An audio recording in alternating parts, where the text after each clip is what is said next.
Bienvenue sur supportresistance.com pour notre webinaire consacré à l'analyse comportementale, donc les comportements des acteurs du marché qui vont former les cycles de marché.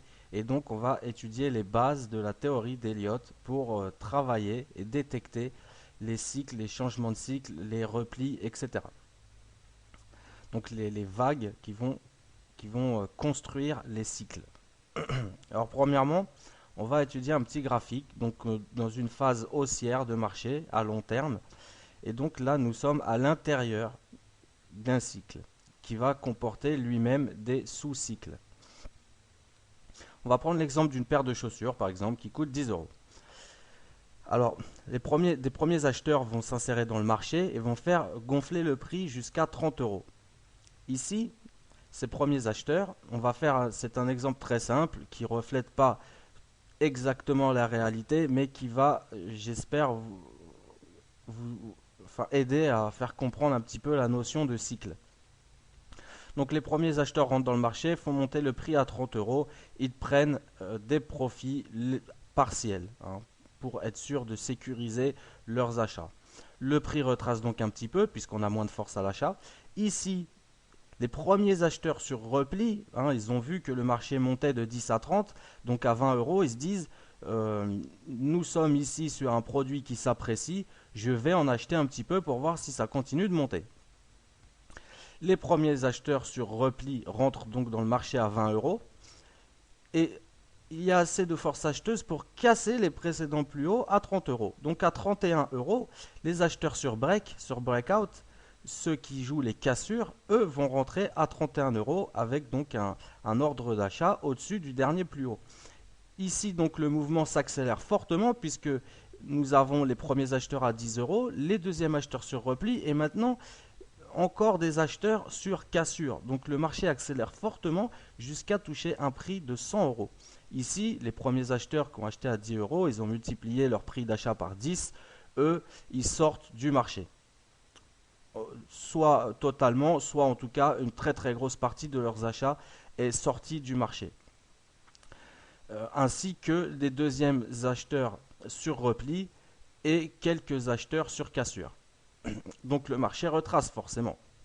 Et ici, et c'est là qu'on voit un petit peu pourquoi aussi beaucoup de gens perdent de l'argent sur les marchés, puisque c'est dans cette vague que la plupart des gens vont rentrer, puisqu'ils vont céder un petit peu à l'euphorie sur les marchés. Et c'est ici qu'on a le plus gros des gens qui vont rentrer, des non-initiés, entre guillemets.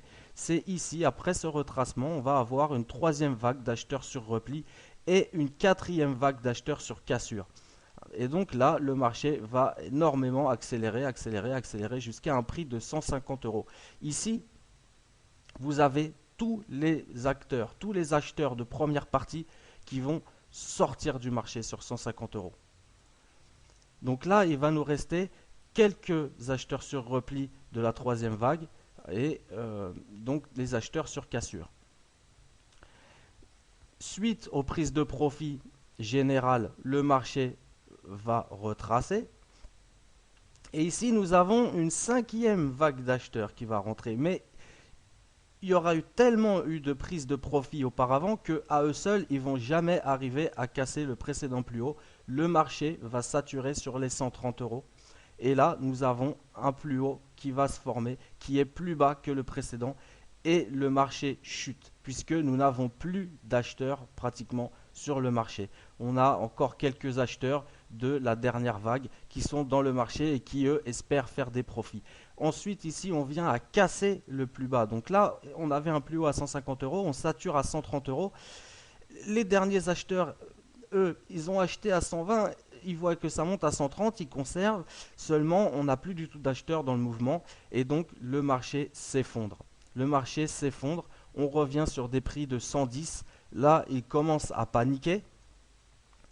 On a quelques acheteurs qui rentrent à 110 puisqu'ils estiment que c'est un bon prix étant donné qu'on vient de 150. Mais malheureusement, ils ne sont pas assez nombreux. Le marché ne revient qu'à 120 euros. Et là, ceux qui n'ont pas réussi à vendre ici à la cassure se séparent de leurs actifs avant de perdre totalement leur chemise.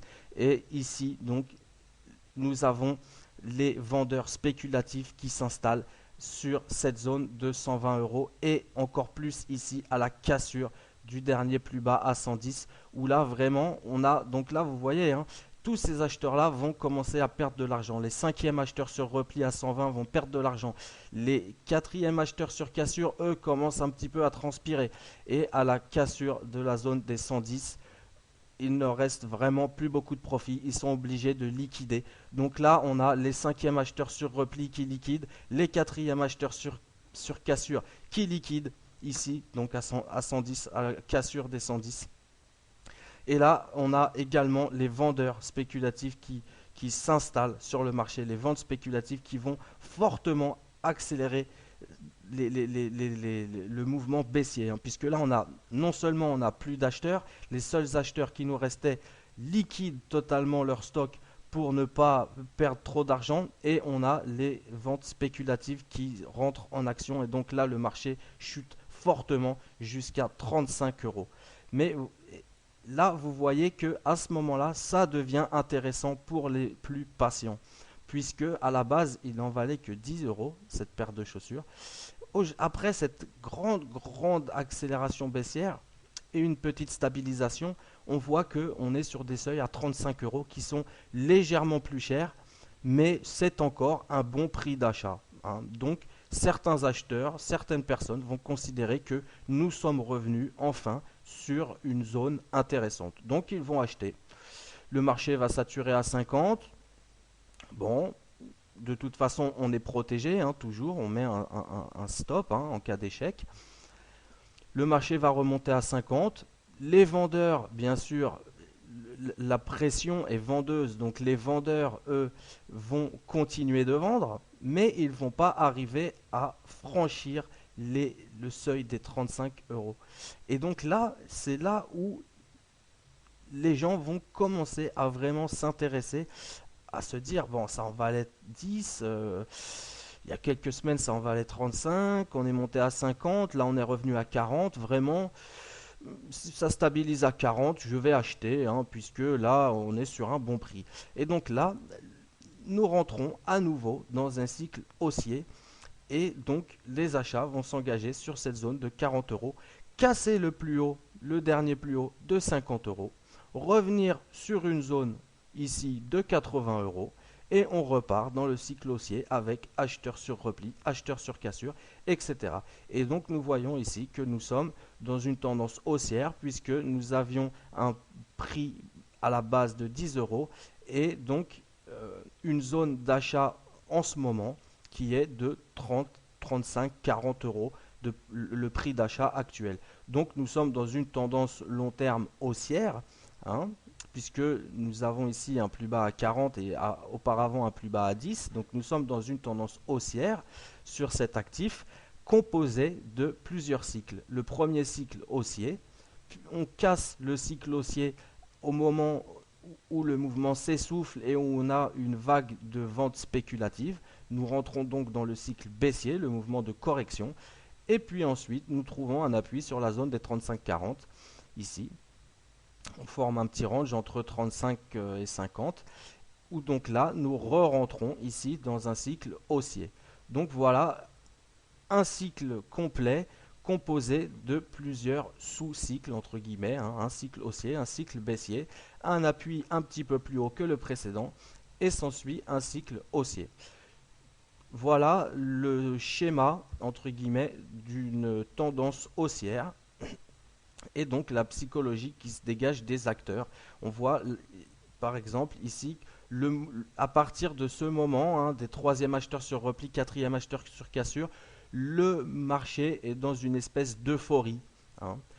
Sur 130 et 120, entre 110 et 130, dans le cycle baissier, on commence à se poser des questions, et à la cassure des 110, là, c'est plus de l'euphorie, c'est de la panique, et le marché accélère totalement à la baisse pour aller rejoindre pratiquement les plus bas. Et donc ensuite, nous repartons sur des bases saines pour poursuivre le mouvement haussier. Donc voilà le schéma d'une tendance haussière et des cycles qui composent donc un mouvement, une vague sur une tendance haussière.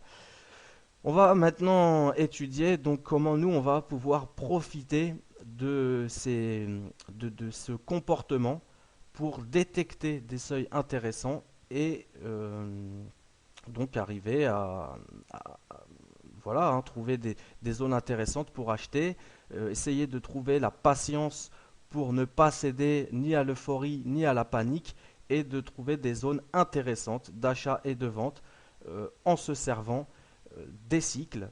Et pour travailler sur ces cycles, on va déjà premièrement étudier les bases de la théorie d'Elliott qui vont énormément nous aider. Je vous fais une seconde vidéo tout de suite sur donc les cycles et les bases de la théorie d'Elliott. A tout de suite. Bienvenue à tous dans la seconde partie de notre webinaire consacré au cycle de marché. Et donc on va étudier la théorie d'Elliott puisque la théorie d'Elliott va nous permettre de comprendre la notion de cycle et de pouvoir affiner la théorie de Dow, mettre en relation tous les éléments qui sont support, résistance, Fibonacci et point pivot qu'on étudiera plus tard. C'est très important la notion de cycle pour pouvoir appliquer correctement les retracements de Fibonacci sur les graphiques. Et donc voilà, hein, ces éléments mis en relation, support résistance, théorie de Dow, théorie d'Elliott, point pivot, etc., vont nous permettre de travailler de manière très très pointue sur le marché. Donc nous, là on a l'exemple de notre paire de chaussures de tout à l'heure avec notre premier plus bas ici, notre premier plus bas ici à 10 euros, notre pic à 150 et notre plus bas à 35 ici. On ne va pas étudier la phase de correction tout de suite. Le cycle baissier, on ne va pas l'étudier tout de suite. Pourquoi? Puisque une phase de correction n'est pas forcément baissière. On peut marquer un range prolongé sur telle zone de prix et pas forcément une correction violente baissière. Hein. Mais voilà pourquoi on va simplement étudier le mouvement impulsif, le mouvement donc qui suit la tendance de fond. On va donc se concentrer sur uniquement cette partie du graphique et étudier la tendance haussière qu'on voit ici. La tendance, selon la théorie d'Elliott, une tendance saine est composée de 5 vagues. Nous avons 3 vagues d'impulsion, qui sont la vague 1, 3 et 5, et 2 vagues de correction, qui sont la vague 2 et 4. Voilà. Donc, une arrivée au bout de la vague 5, le marché a de très fortes probabilités de corriger. Voilà ce qu'on doit retenir. C'est la fin, la vague 5 marque la fin d'un cycle. Voilà. Pour le moment, voilà, ça c'est une notion quand même importante à savoir, mais pour l'instant on va étudier ce qui compose la tendance. Et donc nous avons 5 vagues. La vague 1 d'impulsion, 2 de correction, 3 d'impulsion, 4 de correction, 5 d'impulsion. Et les règles de cette tendance sont très claires. Si une des règles s'invalide, le décompte est faux, et dans ce cas-là, la théorie s'invalide, on devra faire très attention, il y a quelque chose de suspect dans l'air, entre guillemets, selon la théorie d'Elliott. Première règle, la vague 2 de correction, donc celle-ci, la vague 2 de correction ne peut en aucun cas retracer plus de 100% de la vague 1 d'impulsion. Donc le prix ne peut en aucun cas rentrer sous les 100% de la vague 1 d'impulsion. La vague 2 de correction ne peut retracer plus de 100% de la vague 1 d'impulsion. Règle numéro 2, la vague 4 de correction ne peut en aucun cas rentrer à l'intérieur du territoire de la vague 1 d'impulsion.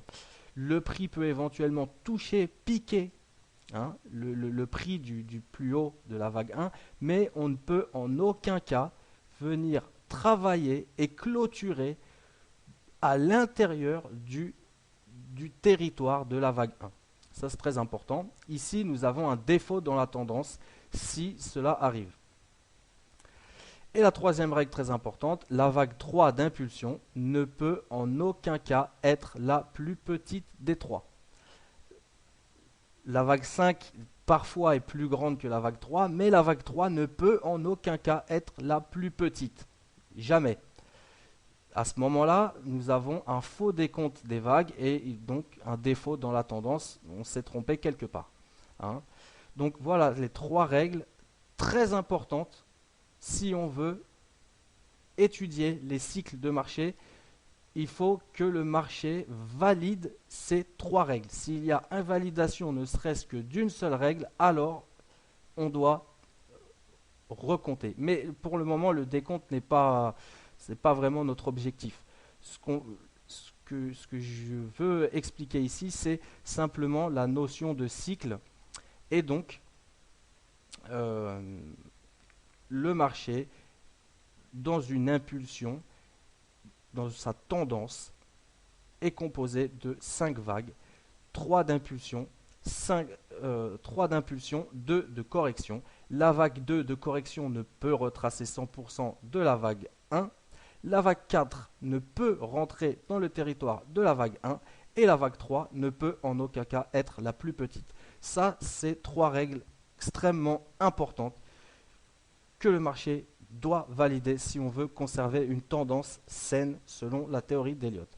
Arrivé au niveau de la vague 5, évidemment c'est très difficile de prévoir, hein, alors le marché a de très fortes probabilités de se retourner et d'engager un cycle baissier, un cycle de correction.